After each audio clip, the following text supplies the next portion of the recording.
away from towns and cities and the problems of urban living is a luxury that most of us can't afford. Cities may have their faults, but they can be made to work. It's not a question of out with the old and in with the new, it's a little bit of both. This is Glasgow's East End, a traditional working class area with a strong sense of community.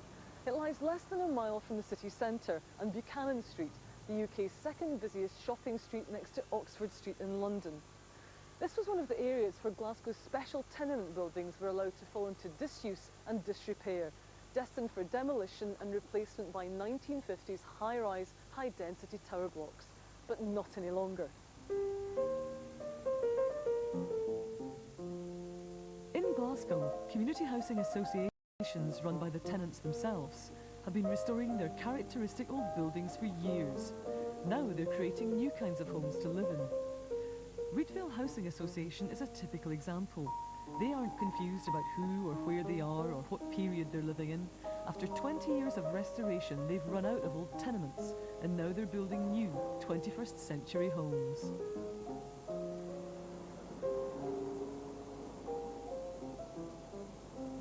When we started here, basically what we had was the tenement on the corner, which had been lying derelict for 20 years.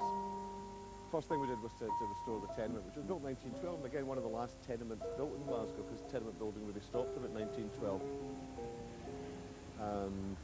This facade here, which was propped up with a huge steel support structure, this was originally the meat market for Glasgow, the old meat market built about 1840. And what we wanted to do was to try and retain some sense of what this place was. It had been so important to this part of the city, albeit it was on the periphery of the city when it was built. An amazing entrance to your flat. It's an incredible entrance, you know, it's beautiful, and it gives people a sense of dignity. You go through this early Victorian neoclassical facade and hit a very modern building right behind it. And the contrast is quite spectacular.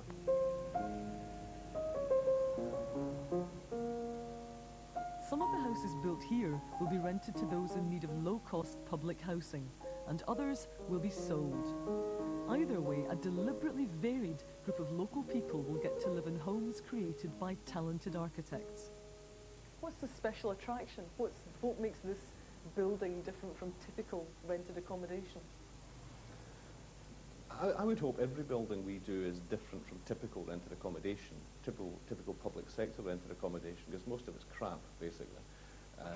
What we're trying to do is produce something that has a sense of quality about it. There's a guy, an American architect called Sam Davis, who said something like a house is not about basic protection from the elements. It should bestow on its inhabitants a sense of dignity. And that's what we're trying to do, is to give people a sense of dignity. For far too long, we have imposed substandard solutions on people, almost because we believe they are substandard people, whereas they are exactly like us. They have the same dreams, the same aspirations, and in many cases, compared, say, to people that work for the City Council, they have a far higher aesthetic appreciation of their city. And I think that the community-based model is one that can be extended across the world. These new buildings, and many others quite unlike them, have been created in partnership with the people that will actually live in them, the poorer and the richer, young families and the elderly, ensuring a complete community survives and flourishes and helps preserve Glasgow's architectural and social personality. But most importantly, this helps provide a cure for demolition and depopulation, replacing it with a rich, varied and lively landscape that's recognisably home.